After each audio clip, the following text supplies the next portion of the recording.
हाँ, अलजेब्रा किया था स्टार्ट हमने लास्ट लेक्चर में ट्रिग्नोमेट्री के बाद। तो अलजेब्रा में जो क्वाड्रेटिक इक्वेशन सॉल्विंग है वो हमारे लिए इम्पॉर्टेंट है। क्वाड्रेटिक इक्वेशन से फेमिलियरिटी होनी चाहिए, सॉल्व कैसे करते हैं क्वाड्रेटिक इक्वेशंस के को वो आना चाहिए, फैक्टराइज करना आना चाहिए क्वाड्रेटिक एक्सप्रेशन को, एंड रूट्स का नेचर पता करना भी आना चाहिए कि एक क्वाड्रेटिक इक्वेशन के दो डिस्टिंक्ट रियल रूट्स एग्जिस्ट कर सकते हैं या फिर एक रियल रूट एग्जिस्ट कर सकता है, सिंगल रियल रूट, या फिर नो रियल रूट। तो उसके लिए कंडीशन जो होती है वो किससे डिसाइड होता है? ये डिस्क्रिमिनेंट। जो टर्म ये बात डिसाइड करता है वो उसका नाम क्या है? डिस्क्रिमिनेंट। क्या होता है discriminant? B square minus 4ac। So in a quadratic equation ax square plus bx plus c is equal to 0, if discriminant b, which is b square minus 4ac, then the roots of quadratic equation are real and distinct if d is greater than 0. सही है गलत है? ये वाला statement सही है गलत है? सही है। अगर d ग्रेटर देन 0 होता है तो रियल रूट्स एग्जिस्ट करेंगे और दोनों रूट्स अलग अलग होंगे, डिस्टिंक्ट होंगे। तो दिस स्टेटमेंट इज ट्रू। फिर real and equal, that is repeated root if D is equal to 0, याला स्टेटमेंट भी ट्रू है। याला स्टेटमेंट भी ट्रू है कि भाई जब डी 0 होता है तो क्या खासियत होती है उस कंडीशन की कि रूट्स इक्वल होते हैं या एक सिंगल रियल रूट एग्जिस्ट करता है, और नॉन रियल या imaginary if D is less than 0, ये स्टेटमेंट भी ट्रू है। तो मार्क करना होगा सिंगल करेक्ट में, तो क्या मार्क करेंगे? All of the above are. तीनों स्टेटमेंट ट्रू है तो सही आंसर होगा all of the above are correct. पढ़ो आगे।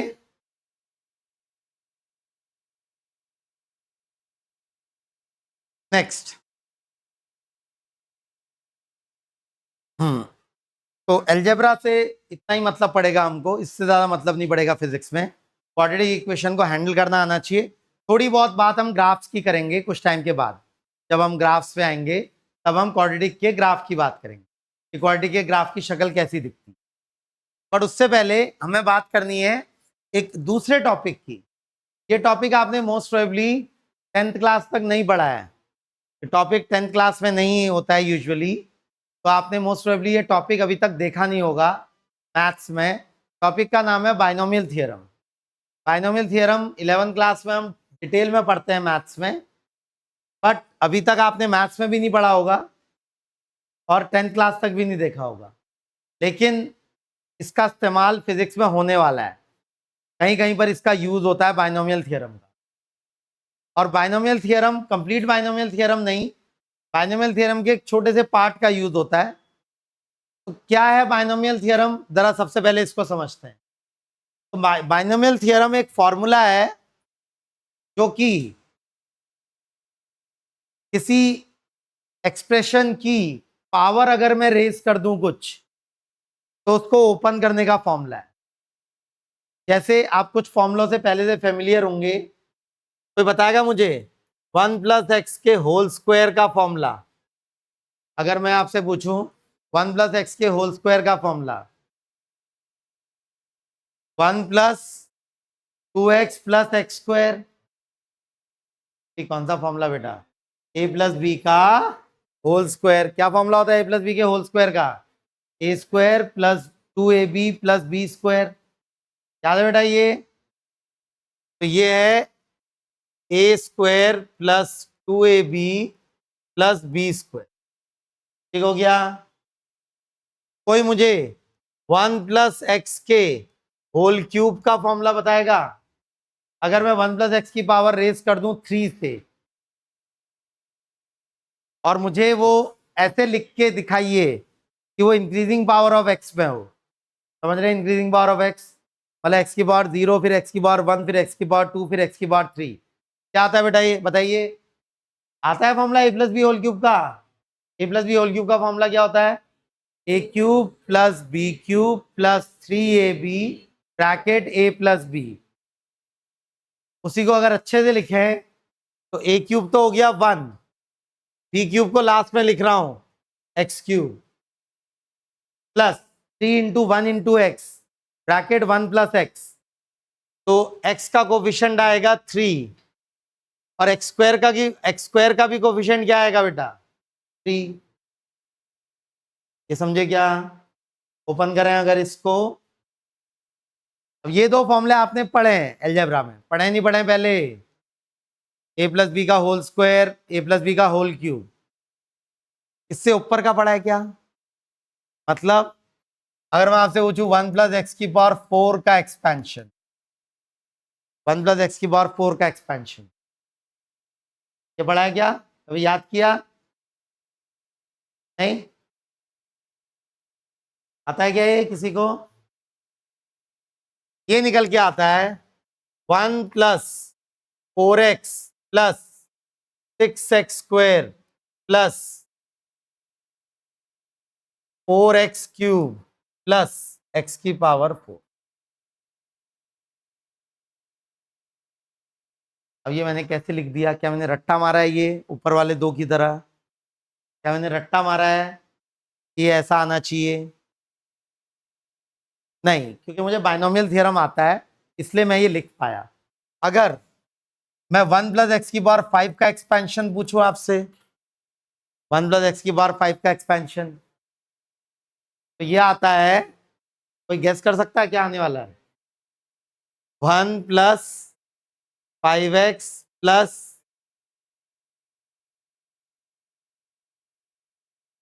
एक्स स्क्वायर का टर्म क्या आएगा 10x स्क्वायर, फिर एक्स क्यूब का 5x क्यूब, फिर नहीं,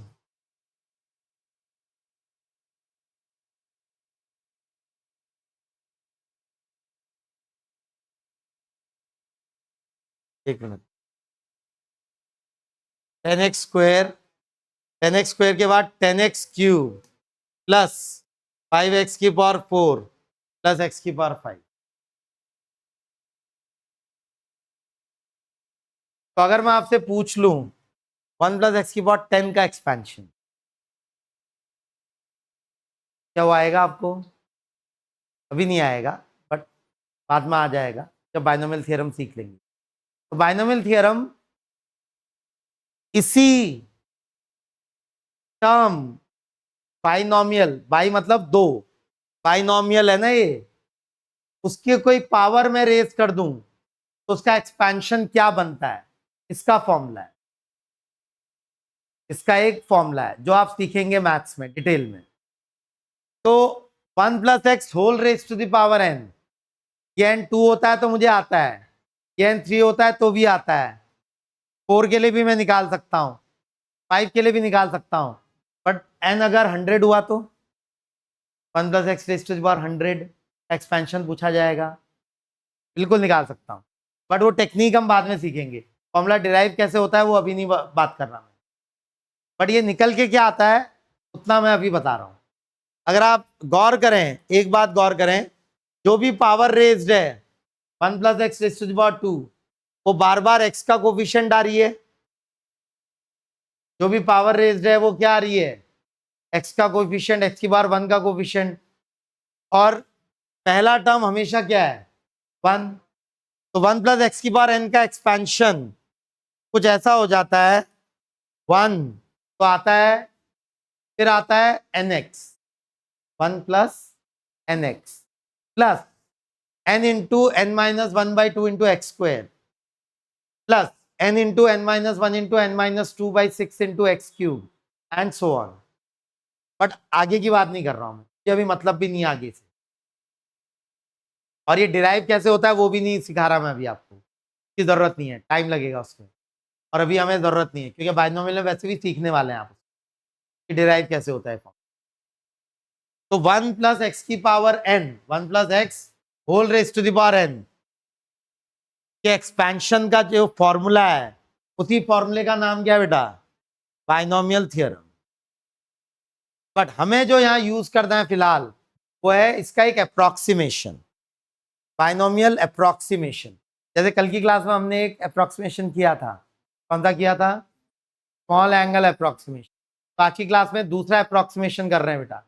सेकेंड अप्रोक्सीमेशन जो आज की क्लास में हम कर रहे हैं वो है बाइनोमियल अप्रोक्सीमेशन। तो क्या बोलता है बाइनोमियल अप्रोक्सीमेशन कि 1 plus X whole raise to the power N को जब मैं एक्सपैंड करता हूं तो वो आता है 1 plus n x plus something x square plus something x cube plus something x की power 4 and so on. Now if x is very small मतलब इसके कंपैरिजन में वेरी स्मॉल, 1 के कंपैरिजन, 1 के साथ ऐड हो रहा है ना x। If x is very small compare to 1 then terms containing higher power of x can be neglected. Then term containing higher power of x can be neglected. ऐसा क्यों भाई? जैसे इमेजिन करिए x की वैल्यू 1 से काफी छोटी है, जैसे ले लीजिए 0.01, x की वैल्यू है 0.01। अब अगर x की वैल्यू 0.01 है तो एक्स स्क्वायर हो जाएगा 0.01 का स्क्वायर, 0.01 का स्क्वायर हो जाएगा 0.0001, जो कि और छोटा है। भाई 1 से छोटे नंबर का जब पावर रेस करते हैं तो नंबर बढ़ता नहीं है, नंबर घट जाता है। 1 से बड़े नंबर की जब पावर बढ़ाते हैं तब नंबर बढ़ता है। जैसे 2 है, 2 की पावर 2 4, 2 की पावर 3 8, 2 की पावर 4 16, पावर बढ़ा रहा हूं तो नंबर बढ़ता जा रहा है। लेकिन अगर नंबर है 0.5, 1 से छोटा नंबर है, 0.5 का स्क्वायर 1/4, 0.5 का cube 1/8, 0.5 raise to the power 4 1/16। Number क्या होते जा रहा है? कम होते जा रहा है। तो भाई अगर x 1 से बहुत छोटा है तो जितनी उसकी पावर रेज करता जाऊंगा वो नंबर और छोटा होता जाएगा। एक्स स्क्वायर और छोटा होगा, एक्स क्यूब आएगा यहां, वो छोटे से भी छोटा होगा, बहुत छोटा, बहुत बहुत छोटा होगा। भाई एक्स अगर 1 से छोटा है, काफी छोटा है, तो एक्स स्क्वायर और छोटा होगा, एक्स क्यूब बहुत छोटा होगा, एक्स टू द पावर 4 और छोटा होगा। तो हायर पावर्स के नंबर छोटे होते जा रहे हैं। तो इनको मैं क्या कर सकता हूं? हायर पावर्स को क्या कर सकता हूं मैं?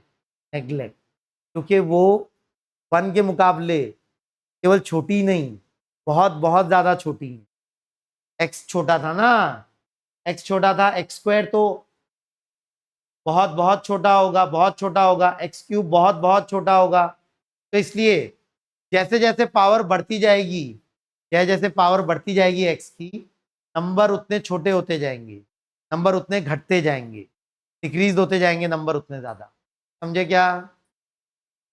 इसलिए हायर पावर्स ऑफ एक्स को क्या कर सकता हूं बेटा मैं? हायर पावर एक्स को नेग्लेक्ट कर सकता हूं। तो क्या क्या क्या बचेगा फिर? केवल क्या बचेगा? केवल 1 प्लस एन एक्स। तो यही है बाइनोमियल अप्रोक्सीमेशन कि भाई if x is much less than 1, if x is much less than 1, then 1 plus x raised to the power n, then 1 plus x raised to the power n can be written approximately equal to 1 plus nx. That 1 plus x whole raised to the power n can be written approximately equal to 1 plus nx. भाई 1 plus x की whole power n निकालना ज्यादा easy है या 1 plus nx निकालना ज्यादा easy है? 1 plus nx निकालना ज्यादा इजी है, नहीं क्या? जैसे एक एग्जांपल के थ्रू करें, इसको समझें। जैसे मुझे कैलकुलेट करना है रूट ऑफ 0.99, मुझे इस नंबर की वैल्यू चाहिए, रूट ऑफ 0.99। रूट ऑफ 1 तो 1 होता है, रूट ऑफ 0.99 1 से छोटा ही होगा, बट कितना? मैं अप्रोक्सीमेटली कैलकुलेट करना चाहता हूं उसकी वैल्यू। एक तरीका तो है कैलकुलेटर में डाल दूं, बट कैलकुलेटर है नहीं मेरे पास, तो मुझे इसको क्या करना है बेटा कि अप्रोक्स वैल्यू पता लगानी है। तो रूट का मतलब होता है raise to the power what बेटा, रूट का मतलब कितनी पावर रेज्ड होती है, हाफ। 0.99 को क्या लिख सकता हूं, 1 माइनस 0.01, ऐसा लिख सकता हूं इसको। तो मेरा x हो गया -0.01, 1 plus X raise to the power n था ना, x की जगह आ गया -0.01 और पावर n की जगह आ गया 1/2। ठीक हो गया।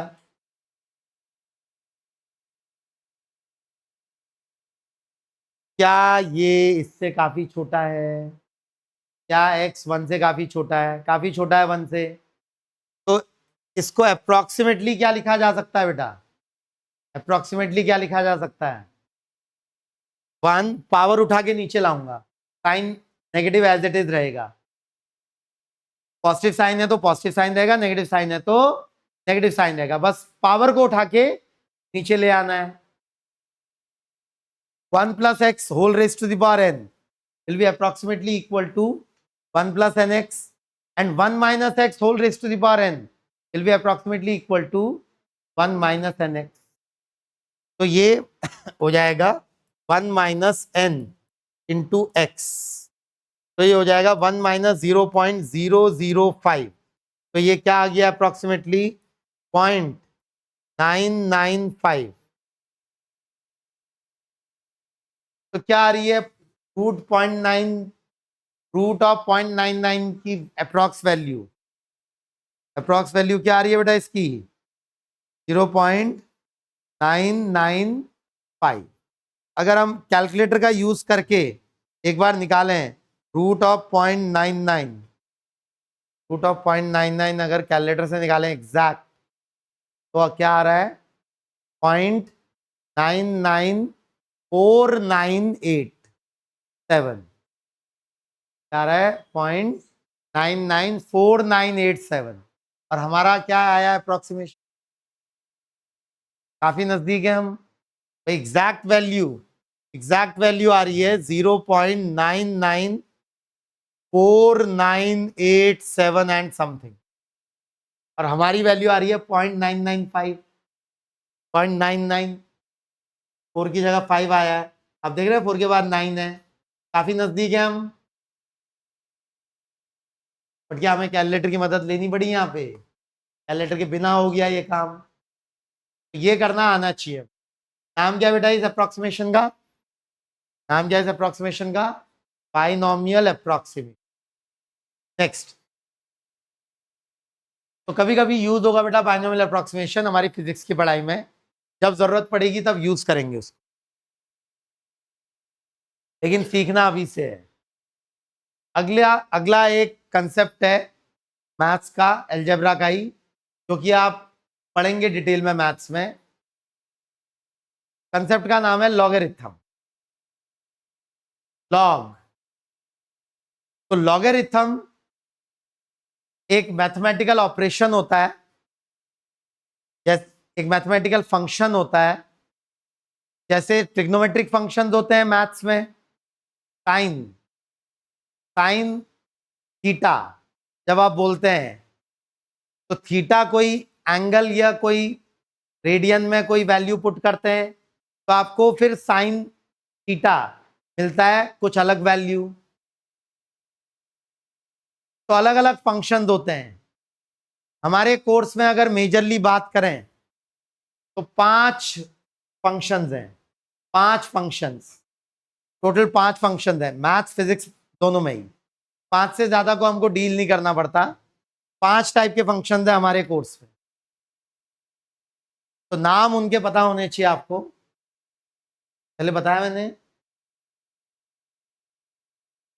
किन 5 टाइप के फंक्शन से डील करना पड़ता है हमको। ये निमोनिक है उनके लिए, 5 फंक्शंस के लिए निमोनिक है, 5 टाइप के फंक्शंस के लिए निमोनिक है। I let, where I stands for inverse trigonometric function, L stands for logarithmic function, A stands for algebraic function, T stands for trigonometric functions and E stands for exponential function. 5 type के functions को deal करना पड़ता है हमें. उनमें से अभी मैं किसकी बात करने जा रहा हूं? लॉगरिथमिक फंक्शंस की. तो लॉगरिथमिक फंक्शंस की प्रॉपर्टीज कुछ आनी चाहिए हमको. पहली बात, लॉगरिथम होता क्या है?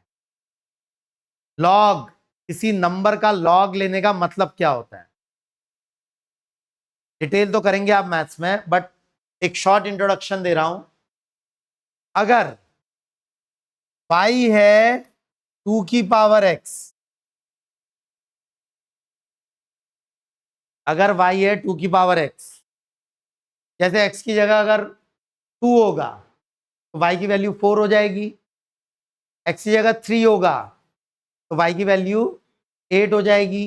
x की जगह 4 होगा तो y की वैल्यू 16 हो जाएगी. x की जगह 5 होगा तो y की वैल्यू 32 हो जाएगी. If y is equal to 2 की पावर x, ये भी एक फंक्शन है. नाम बताइए इस फंक्शन का. Exponential function. नाम क्या है इसका? Exponential function. If y is equal to 2 की पावर x, अगर y 2 की पावर x के बराबर है, then log of y to the base 2 is equal to x.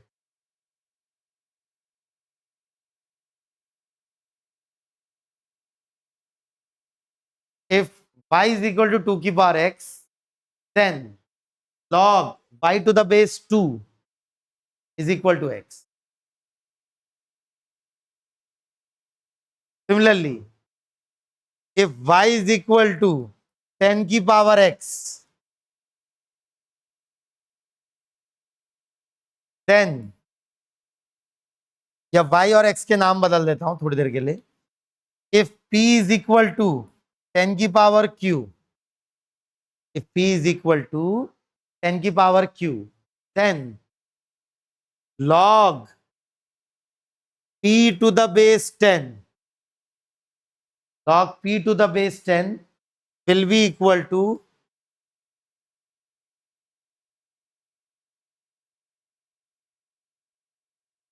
थोड़ा सा नया है, तो पहले सीखा है कि आपने लॉग कभी 8, 9, 10th में? नाम सुना कभी लॉग का? नहीं सुना, कोई बात नहीं, पहली बार सुन रहे हैं. अगर y 2 to the power x है, then log of y to the base 2 will be equal to x. मतलब what will be log 2 to the base 2? ये बताएगा मुझे. log 2 to the base 2, it will be 1. नहीं क्या? 2 की कितनी power raise करनी चाहिए कि 2 आए? 1.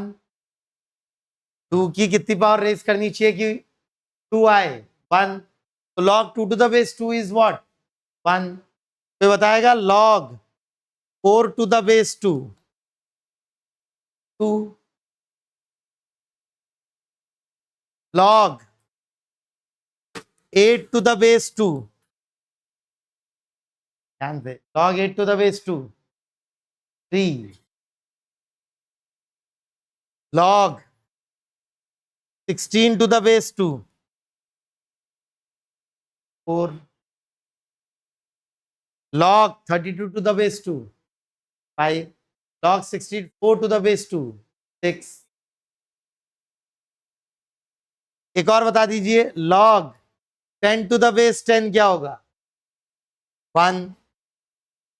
log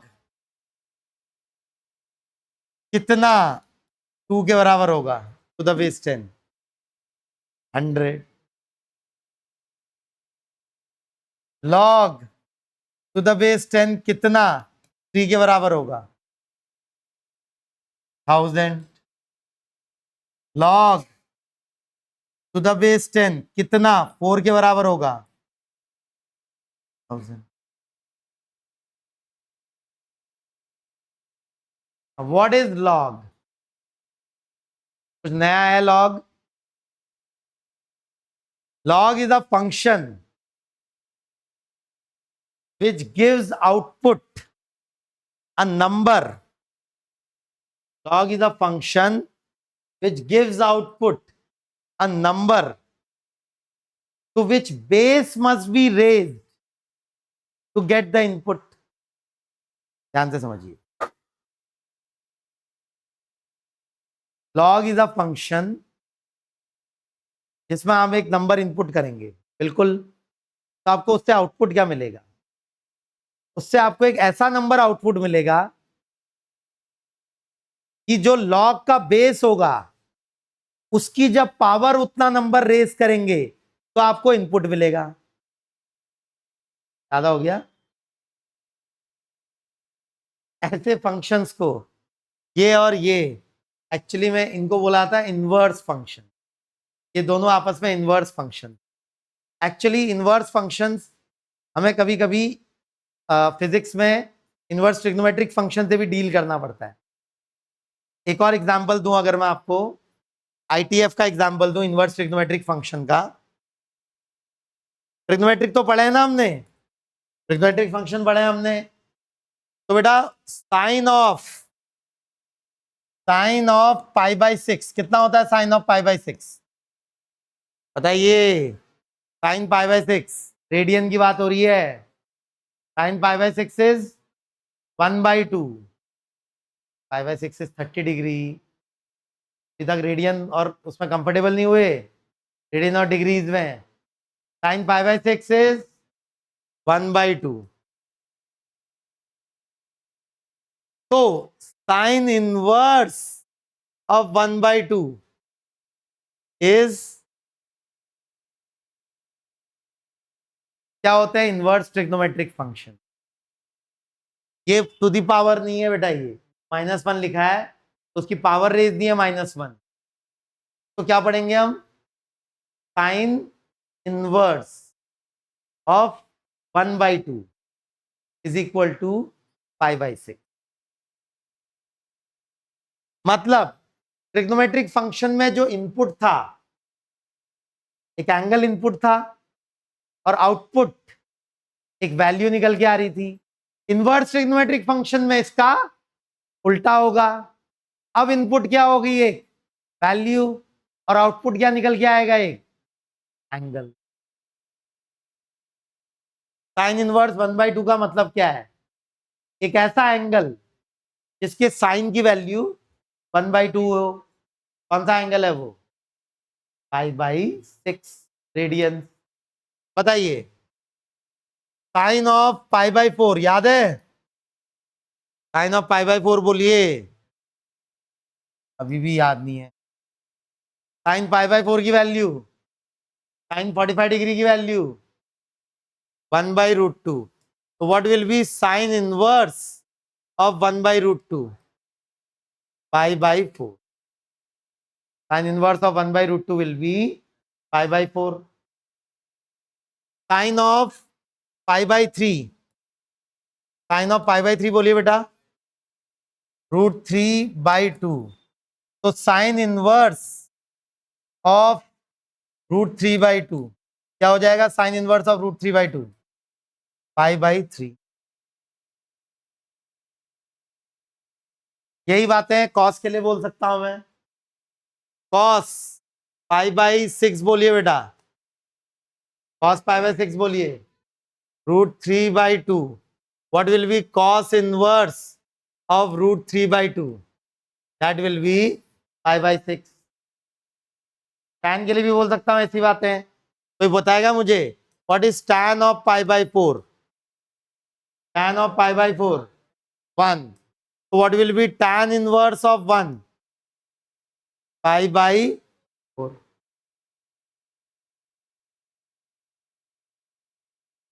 समझ रहे हैं? एक फंक्शन होता है और एक उसका इनवर्स फंक्शन। फंक्शन एक नंबर इनपुट लेता है और कुछ आउटपुट देता है। इनवर्स फंक्शन क्या करेगा? जो ओरिजिनल फंक्शन का आउटपुट था उसे इनपुट की तरह लेगा और ओरिजिनल फंक्शन के इनपुट को आउटपुट की तरह देगा।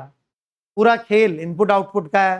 अगर आप ध्यान से देखें, ये छोटी सी बात अगर आपको समझ में आई बेटा, तो बहुत सारी प्रॉब्लम आपकी मैथ्स की सॉल्व हो जाएगी। एक फंक्शन और एक उसका इनवर्स फंक्शन, बार बार मैथ्स में बहुत डील करना पड़ता है हमें इनको, फंक्शन और उसका इनवर्स फंक्शन। तो ट्रिग्नोमेट्रिक फंक्शन का इनवर्स फंक्शन क्या है बेटा? Inverse trigonometric function. और एक्सपोनेंशियल फंक्शन का इनवर्स फंक्शन क्या है? एक्सपोनेंशियल फंक्शन का इनवर्स फंक्शन क्या है? Logarithmic function. Log, logarithmic function is inverse of what? Inverse of what? Exponential function. Log function is inverse of exponential function. समझे क्या? थोड़ा बहुत डिटेल मैथ्स में करेंगे, डिटेल मैथ्स में होगी, जब आएगा तब मैथ्स में करेंगे डिटेल। बट फिलहाल के लिए इतना आपको पता होना चाहिए, कुछ रूल्स हैं लॉग के। Log M N, log M into N is log M plus log N. मतलब एक सिंगल लॉग के अंदर दो नंबर मल्टीप्लाई हो रहे हो तो मुझे उनमें लॉग डिस्ट्रीब्यूट करना है, तो उनका मल्टीप्लिकेशन किस में कन्वर्ट हो जाएगा? एडिशन में। का मल्टीप्लिकेशन किस में कन्वर्ट हो जाएगा? एडिशन।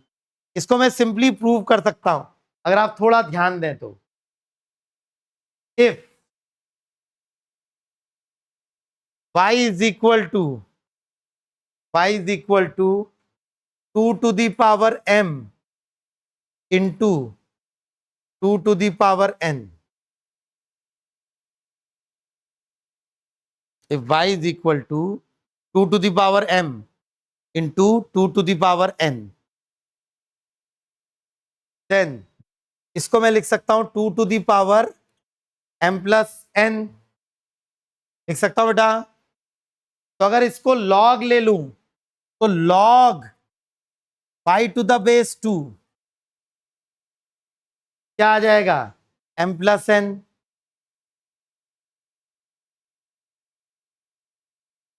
आ जाएगा ना? अब ये खुद अगर y1 था और ये खुद अगर y2 था, 2 to the power m को y1 बोल दूं, 2 to the power n को y1 बोल दूं, तो y was y1 into y2। तो y1 is 2 to the power m, तो log y1 to the base 2 can be written equal to what? m। मतलब ये m की जगह मैं क्या लिख सकता हूं? log y1 to the base 2 plus log y2 to the base 2। और y खुद क्या था बेटा? y1 into y2। तो log of y1 into y2 can be written equal to log y1 plus log y2। ज्यादा डिटेल में नहीं जा रहा हूं मैं क्योंकि मैथ्स में करनी है डिटेल। तो ये एक इंपॉर्टेंट प्रॉपर्टी है लॉग की जो पता होनी चाहिए आपको, कि लॉग के अंदर अगर दो नंबर मल्टीप्लाई हो रहे हैं तो उनमें लॉग डिस्ट्रीब्यूट करूंगा, दो लॉग्स में कन्वर्ट हो जाएगा वो, तो दोनों लॉग्स के बीच एडिशन का साइन आ जाना चाहिए। वहीं अगर दो नंबर्स डिवाइड हो रहे हैं लॉग के अंदर, तो जब लॉग डिस्ट्रीब्यूट करूंगा log m by n can be written equal to log m minus log n। और अगर जो नंबर अंदर है कि खुद कुछ पावर रेज्ड है, log m to the power n, तो वो हो जाएगा n log m। ये एक्चुअली उसी से प्रूव हो जाएगा क्योंकि m to the power n का मतलब है m into m into m into m कितनी बार? n बार। तो log m into m तो मैं log m plus log m plus log m plus log m लिख सकता हूं n बार। मतलब पावर उठ के बाहर आ जाती है लॉग की, अगर लॉग के अंदर किसी नंबर की पावर रेज्ड है। और एक नंबर होता है स्पेशल नंबर ई, का नाम है यूलर्स कांस्टेंट, तो हम डिटेल में मैथ्स में पढ़ेंगे। यूलर्स कांस्टेंट या नेपियर्स कांस्टेंट, यूलर्स नंबर या नेपियर्स कांस्टेंट की वैल्यू करीब 2.7 के आसपास होती है, बट वो हम डिटेल में मैथ्स में पढ़ेंगे। आगे बढ़ता हूं। अगला है कंपोनेंडो एंड डिविडेंडो। सुना है बेटा इससे पहले? अभी सुना है नहीं सुना? कंपोनेंडो डिविडेंडो एक इंपॉर्टेंट टेक्निक होती है, एल्जेब्रिक टेक्निक होती है रेशियो से डील करने की, जो कि हमें काफी हेल्प करती है कैलकुलेशंस को अवॉइड करने में।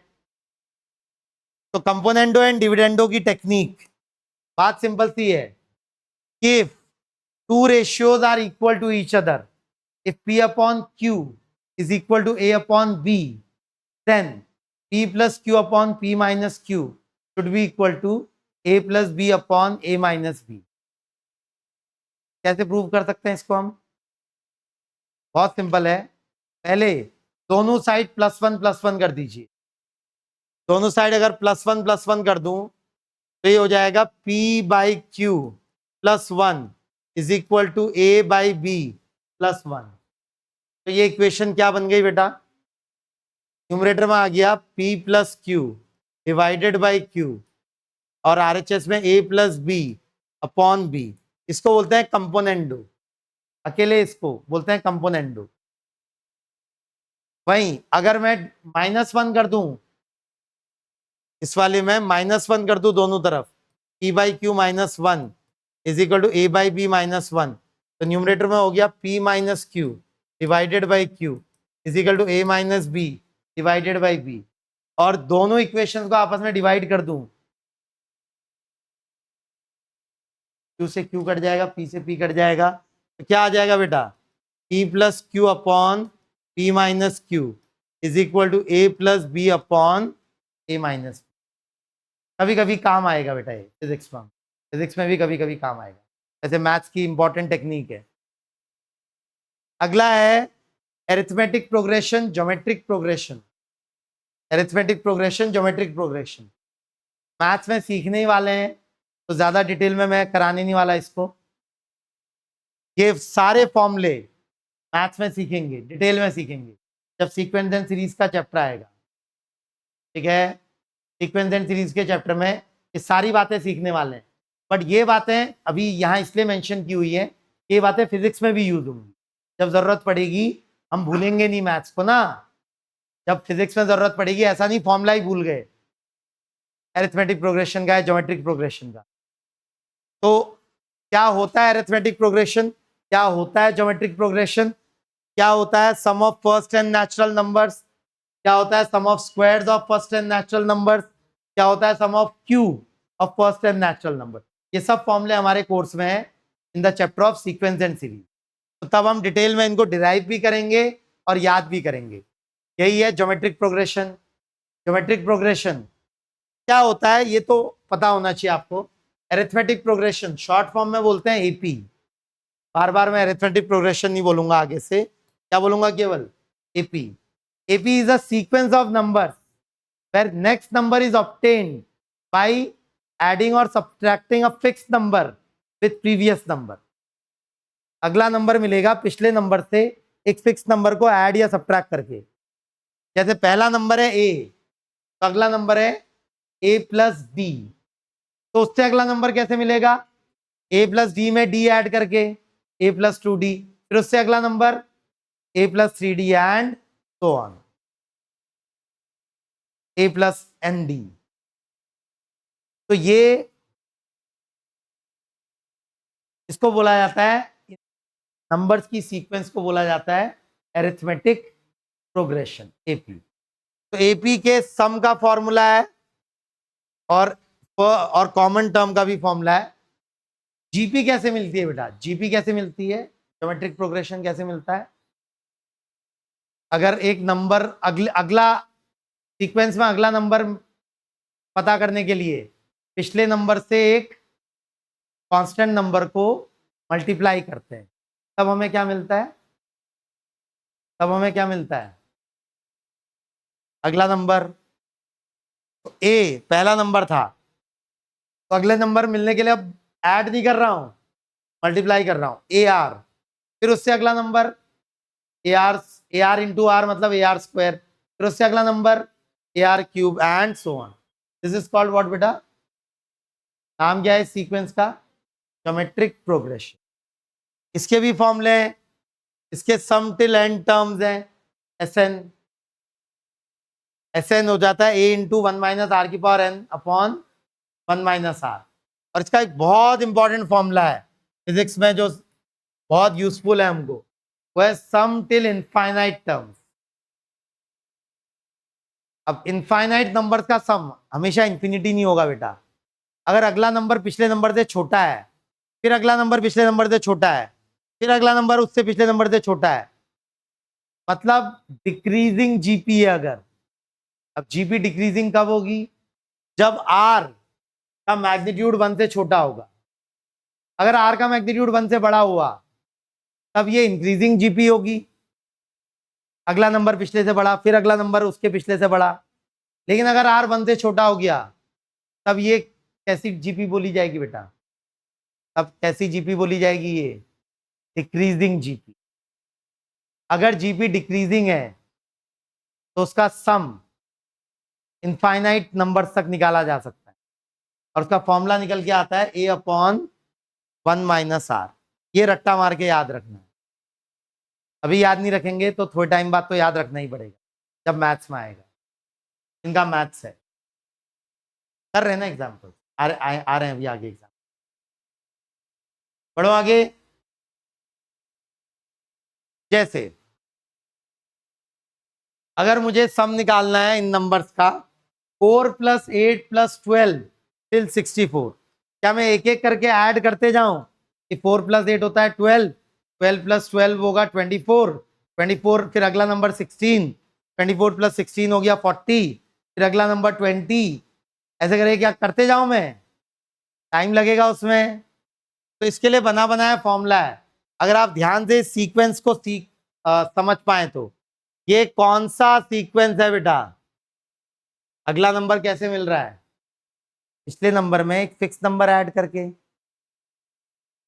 कितना ऐड करना पड़ रहा है पिछले नंबर में? 4। देख रहे हैं क्या?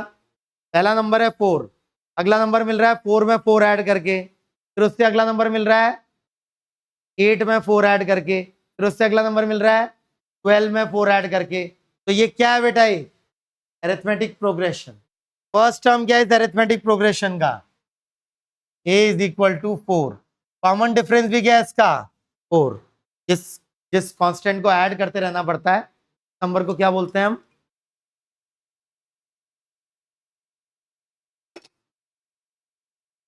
Common difference. First term is a, common difference is d। कोई मुझे नंबर ऑफ टर्म्स बताएगा इसमें? Number of terms 16, number of terms 16 है। कैसे पहचाना मैंने 16 है? 4 की टेबल है ये, 4 की टेबल है ना ये। 64 डिवाइडेड बाई 4 विल बी 16। अगर ये तीनों चीजें पता चल गई आपको तो एस निकाल सकते हैं आप। एस मतलब सम। सम का फॉर्मूला लिखा है नोट्स में। एपी के सम का फॉर्मूला आता है n/2 into 2a plus d into n-1। एक फॉर्मूला ये होता है बेटा, बट एक दूसरा फॉर्मूला भी है, वो है n/2 into first term plus last term. अभी मुझे फर्स्ट टर्म भी दे रखा है, लास्ट टर्म भी दे रखा है। एन अगर मुझे पता नहीं भी होता तो भी मैं निकाल लेता। कैसे? एस हो जाता है यहाँ पर n/2, एन तो पता करना पड़ता मुझे, तो 16/2 first term plus last term 4 + 64, तो ये आ गया 8 इंटू 68, 8 इंटू 68, 8 8 ज़ा 64 कैरी 6, 544। तो आंसर क्या आ रहा है बेटा? 544। ठीक है। अगला है sum of first 50 natural squares, sum of first 50 natural numbers, मतलब 1 + 2 + 3 + 4 + 5 + 6 + 7 + 8 + 9 + 10 + till 50। अब इसका भी बना बनाया फॉर्मूला है। इसका सम ऑफ फर्स्ट 10 नेचुरल नंबर का फॉर्मूला क्या लिखा है बेटा नोट्स में? n into n+1/2, n into n+1/2। Derive कैसे होता है बाद में देखेंगे हम मैथ्स में। क्या है sum of first 50 natural numbers का, फर्स्ट 10 नेचुरल नंबर्स का फॉर्मूला बोलिए? n into n+1/2। तो फर्स्ट 50 के लिए क्या हो जाएगा? 50 इंटू 50 प्लस 1/2 1 जा 25 कितना आया 25 1 जा 25 कैरी 2 1275 आ रहा है क्या। अगला 1 square plus 2 square till 10 square, क्या एक एक स्क्वायर निकाल के ऐड करता जाऊं। 1 का स्क्वायर होता है 1, 2 का स्क्वायर होता है 4, 3 का स्क्वायर होता है 9, 4 का स्क्वायर 16, 5 का स्क्वायर 25, 6 का स्क्वायर 36, 7 का स्क्वायर 49, 8 का स्क्वायर 64, 9 का स्क्वायर 81, 10 का स्क्वायर 100। फिर सबको ऐड करूं, नहीं, ये टाइम टेकिंग है बहुत ज्यादा। इसका बना बनाया फॉर्मूला है, फॉर्मूला है इसका n इंटू एन प्लस 1/2 का होल, नहीं sorry, n into N plus 1 into 2n plus 1/6। Formula इसका n into N plus 1 into 2n plus 1 whole divided by 6, sum of squares of first 10 natural number. बस n की जगह क्या put कर दो बेटा 10, फर्स्ट 10 नेचुरल नंबर्स के square का एडिशन बताना है। 10 इंटू 11 इंटू 21/6, ये कैंसिल हुआ, 5 जा, ये 3 जा, 1 जा 7, तो ये क्या आ गया 35 इंटू 11, 35 इंटू 11, 11 5 जा 55 कैरी 5, 11 3 जा 33, 33 प्लस 5 इज 33 प्लस 5 इज 30। ये आ रहा है क्या, कैलकुलेशन करिए 385। फॉर्मूले में पुट कर रहा हूं मैं सीधे, कैलकुलेशन करने में हेल्प करता है बहुत ज्यादा ये सीक्वेंस एंड सीरीज में जो भी फॉर्मूले हमारे। नेक्स्ट अगला है, सीक्वेंस पर ध्यान दीजिए बेटा, 1 से शुरू हुआ, अगला नंबर क्या है 2, बट उसका अगला नंबर क्या है 4, फिर उसका अगला नंबर 8। कैसे मिल रहा है हर अगला नंबर, पिछले नंबर से एक फिक्स नंबर मल्टीप्लाई करके। ये क्या है बेटा एक जीपी, ये क्या है एक जीपी, क्या है ज्योमेट्रिक प्रोग्रेशन है, दिख रहा है क्या। इसका फर्स्ट टर्म कितना है बेटा, फर्स्ट टर्म कितना है 1, कॉमन रेशियो कितना है इस जीपी का 2, इंक्रीजिंग जीपी है डिक्रीजिंग जीपी है बेटा, इंक्रीजिंग जीपी है। फर्स्ट टर्म 1 है, कॉमन डिफरेंस कॉमन रेशियो 2 है। अब नंबर ऑफ टर्म्स भी पता होने चाहिए मुझे, नंबर ऑफ टर्म्स कितने बेटा, ये नंबर ऑफ टर्म्स काउंट करें अगर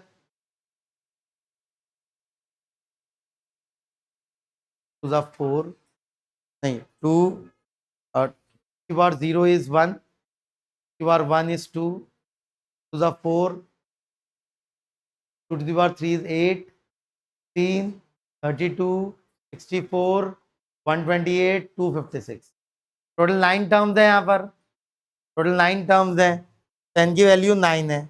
नाउ अगर मुझे इनका सम निकालना है, इसके सम का एक बना बनाया फॉर्मूला है बेटा, फॉर्मूला है a इंटू 1 माइनस आर की power n upon 1 minus R. देख रहे हैं क्या, a s का फॉर्मूला है a इंटू 1 माइनस आर की power n upon 1 minus are.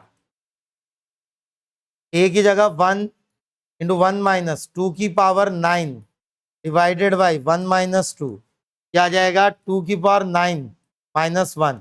2 की पावर 9 कितनी होती है बेटा, 2 to the 4 to the 8 to the 16 to the 32 to the 64 to the 128 to the 256 to the 512, तो 512 माइनस 1, तो आंसर क्या होना चाहिए बेटा इसका 511। तो कुछ भी नहीं है बेटा, ये इससे बहुत ज्यादा डिफिकल्ट करेंगे हम जब सीक्वेंस एंड सीरीज का चैप्टर आएगा। ये तो सीधे फॉर्मूला लगा दे रहा हूं ना मैं, बट फिजिक्स में इतने से ही काम चल जाता है। फिजिक्स में केवल फॉर्मूला आपको याद हो, केवल पुट करना है और आगे बढ़ जाना है। Next 1 plus 1/2 plus 1/4 plus 1/8 till infinite terms. अब ये जीपी को, ये भी जीपी है, बट इस बार कितने से मल्टीप्लाई करना पड़ रहा है बेटा 1/2 से। पिछली बार 2 से मल्टीप्लाई करना पड़ रहा था, इस बार 1/2 से। 1 से छोटे नंबर से मल्टीप्लाई करेंगे तो अगला नंबर घटता जाएगा पिछले नंबर के मुकाबले, तो इनका जब एडिशन करेंगे तो अब एक फाइनाइट वैल्यू आ सकती है, वरना इंक्रीजिंग जीपी में इनफाइनाइट टर्म्स का सम करेंगे तो इनफाइनाइट ही आएगा, क्योंकि नंबर बड़ा होता जा रहा है, नहीं क्या? बट अभी फाइनाइट आ सकता है, और इसका फॉर्मूला होता है a/1 minus r. This is formula of S infinity. A की जगह 1/1 माइनस आर की जगह 1/2, तो ये आ जाएगा 1/1/2 मतलब 2। तो मजे की बात क्या है बेटा, ये सम क्या आने वाला है, चला सम देख रहे हैं, 2 आने वाला है। अगर इंफिनिटी तक, इनफाइनाइट टर्म्स तक सम करते जाएं आप, तो 2 आने वाला है।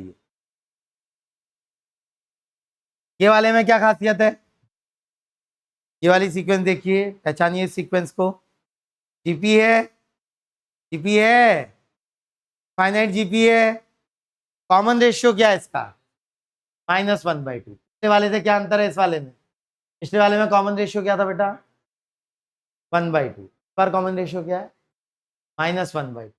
तो इसका सम अगर निकालूं फिर से, एस इन्फिनिटी है a/1 माइनस आर, ए की जगह 1, इस बार आर की जगह क्या पुट करना पड़ेगा बेटा, इस बार आर की जगह क्या पुट करना पड़ेगा, -1/2। तो ये आ जाएगा 1/1 + 1/2। तो इस जीपी का सम कितना आ गया बेटा, इस इनफाइनाइट जीपी का सम कितना आ गया, 2/3। जैसे जैसे ऐसे सवाल, कभी सवालों में ऐसा टर्म अटकेगा, कभी सवाल जब हम करेंगे आगे फिजिक्स में, तो ऐसा कुछ अटकेगा कि बाहर है जी कैपिटल एम स्मॉल एम, अंदर है ब्रैकेट में 1/r² + 1/2r² + 1/4r² and so on till infinite terms. तो सिंपली क्या करिए बेटा, आप r² कॉमन ले लीजिए पहले। तो r² अगर कॉमन उठा लूंगा ब्रैकेट के बाहर, तो ये हो जाएगा G capital M small M divided by r²। Bracket में क्या बचेगा बताइए, ब्रैकेट में क्या बचेगा, 1 + 1/2 + 1/2²। अगला क्या आने वाला है, 1/2³ एंड सो ऑन। वही वाली हो गई ना सीक्वेंस, 1 + 2, 1 + 1/2 + 1/4 + 1/8 + 1/16। क्या आएगा बेटा इसका सम फाइनाइट टर्म्स तक, a/1 माइनस आर अभी अभी निकाला था, तो 1/1 माइनस 1/2, तो इसका सम आ रहा है बेटा 2। पूरा आंसर क्या हो गया, 2 capital G capital M small M divided by r²।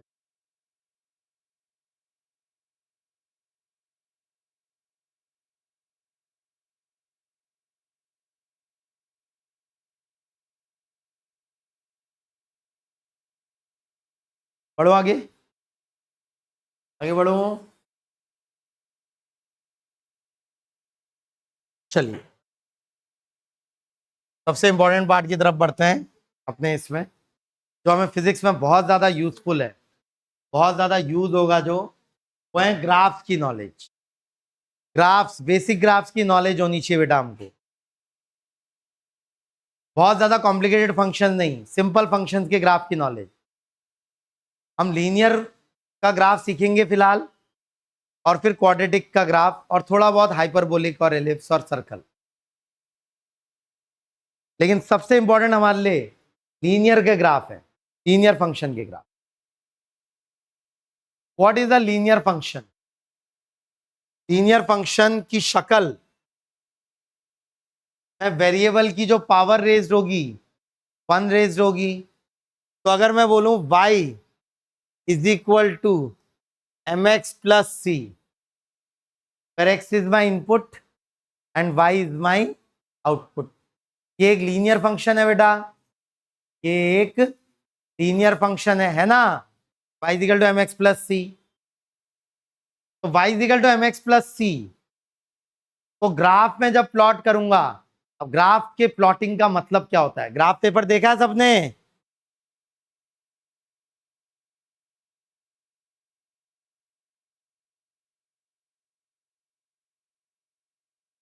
अभी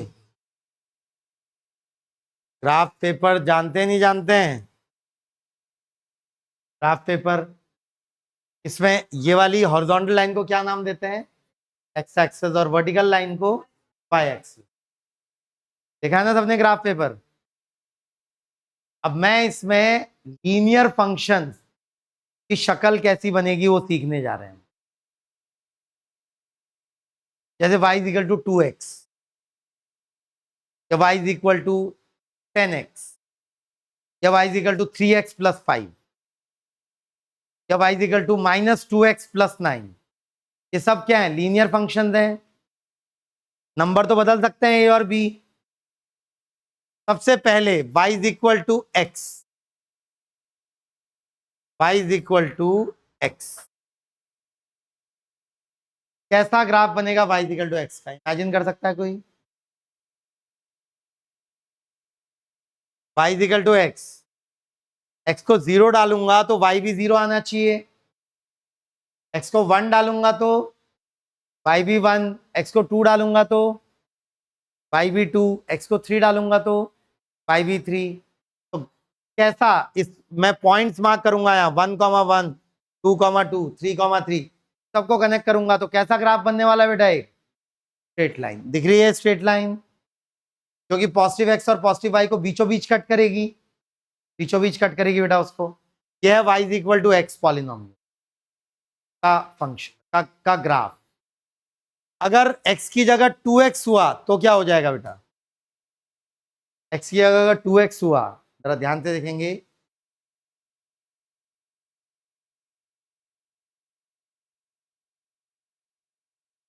x को 0 डालने पे भी 0 ही आएगा, मतलब ओरिजिन से पास करेगा ये ग्राफ। लेकिन इस बार x को 1 डालने पे 1 नहीं आएगा, x को 1 डालने पे इस बार 2 आएगा, x को 2 डालने पे 4 आएगा। मतलब ग्राफ तो स्ट्रेट लाइन ही बनने वाला है, बट इससे ऊपर बनेगा, पॉजिटिव वाले रीजन में ऊपर बनेगा, वहीं नेगेटिव वाले रीजन में नीचे बनेगा। क्यों भाई? आप सोचिए, अगर नेगेटिव नंबर्स डाल रहे हैं आप, अगर आपने -1 डाला, y इक्वल टू x का आउटपुट तो -1 ही आया, बट 2x का आउटपुट क्या आ जाएगा? -2।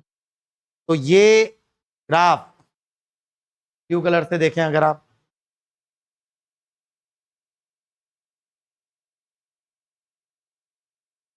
ब्लैक कलर से कौन सा ग्राफ है बेटा?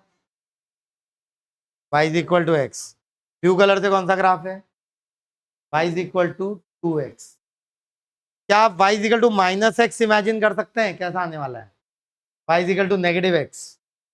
प्लॉटिंग कर लीजिए सिंपली, x को 0 डाला तो 0 आ रहा है, ठीक हो गया। x को 1 डालूंगा इस बार तो क्या आना चाहिए? -1। x को 2 डालने पे बेटा, x को 1 डालने पे -1, तो 2 डालने पे -2, x को 5 डालने पे -5, और जब नेगेटिव नंबर डालूंगा तब पॉजिटिव आएगा, जब नेगेटिव नंबर डालूंगा तब पॉजिटिव आएगा। तो कैसा ग्राफ आने वाला है बेटा? ये वाली स्ट्रेट लाइन, क्योंकि सेकेंड और फोर्थ क्वाड्रेंट को कट कर रही होगी। y इक्वल टू x वाली लाइन फर्स्ट और थर्ड क्वाड्रेंट को कट कर रही थी। अच्छा, y इक्वल टू -2x कैसा आने वाला है?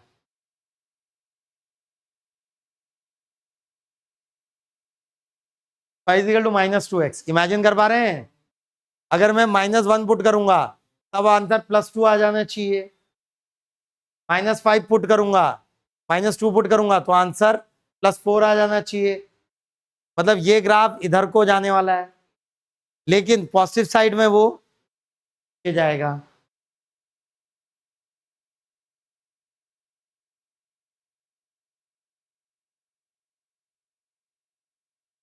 समझिए बेटा,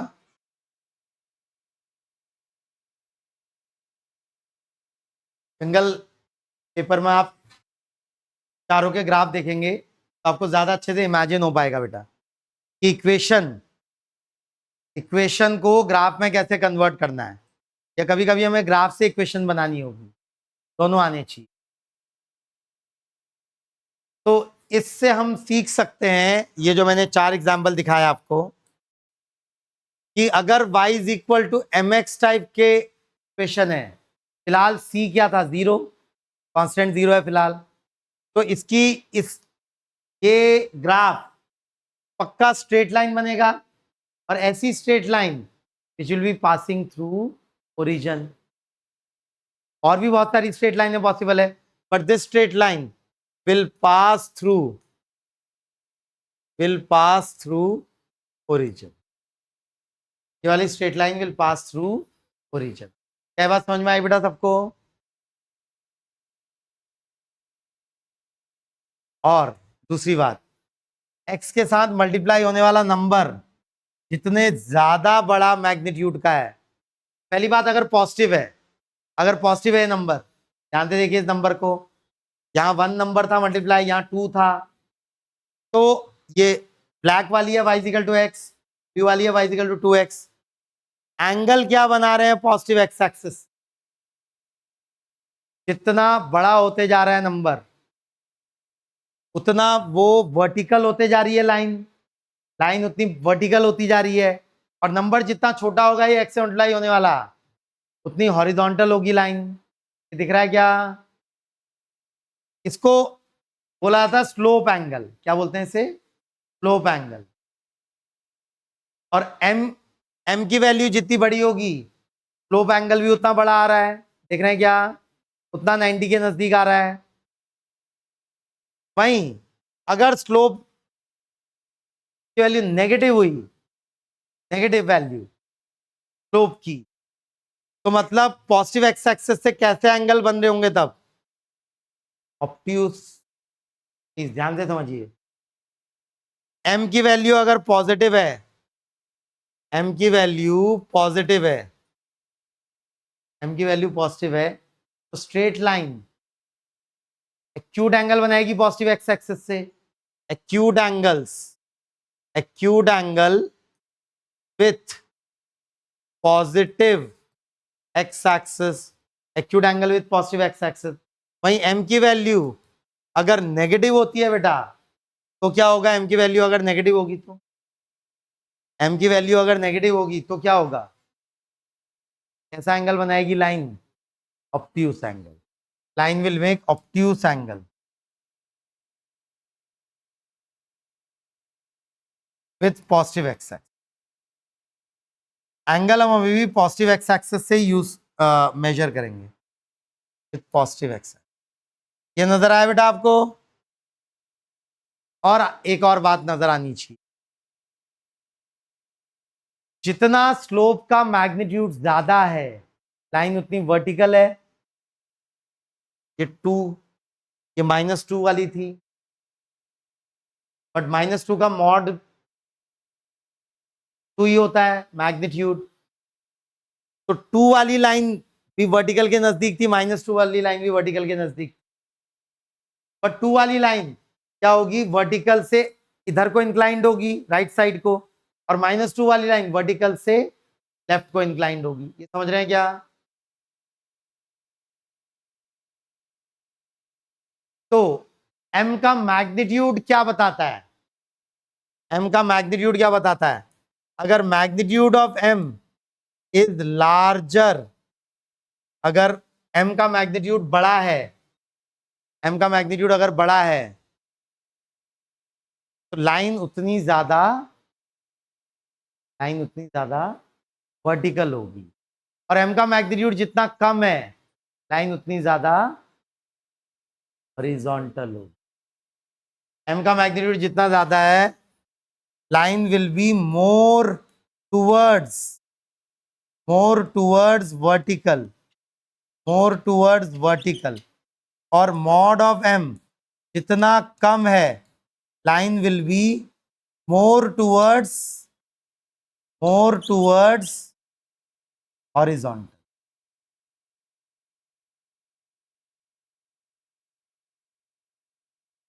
प्लीज समझिए, ये बातें याद रखने वाली हैं, आगे भी काम आएंगी मैथ्स में भी, जब कोऑर्डिनेट ज्योमेट्री वगैरह करेंगे तब बहुत ज्यादा काम आएंगी। बट हमें अभी से सीखना है इसको, क्योंकि ये यूज होगा हमारे फिजिक्स में। उतना टाइम नहीं हमारे पास कि कोऑर्डिनेट ज्योमेट्री तक वेट करते रहें, तो अभी से आना चाहिए आपको। सिंपल लीनियर इक्वेशन है।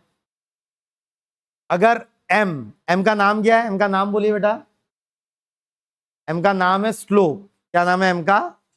स्लोप।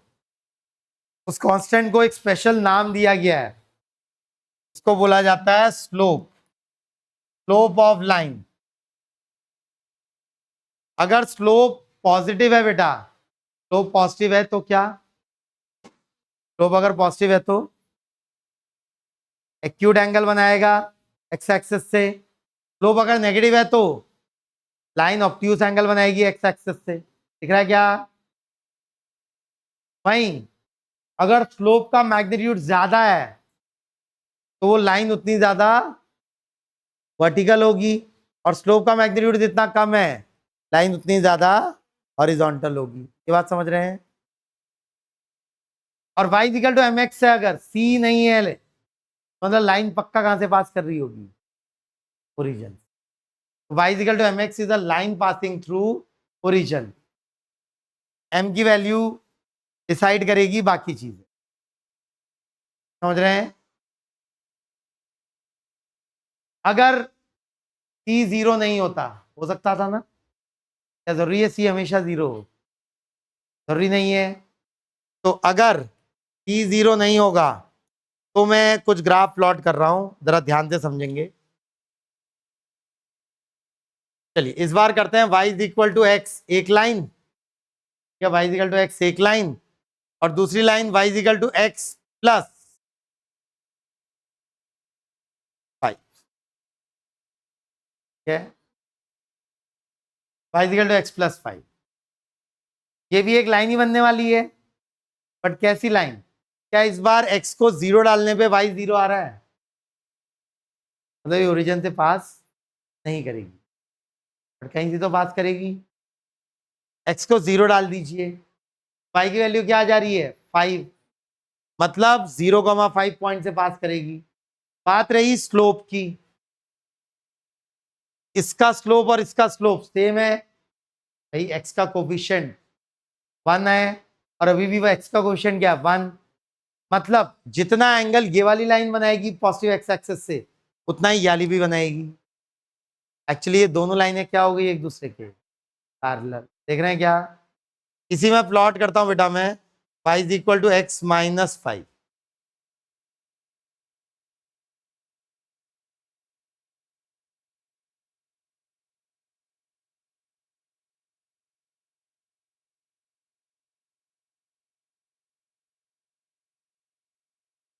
तीनों लाइनें देखिए, ब्लैक कलर से कौन सी लाइन है?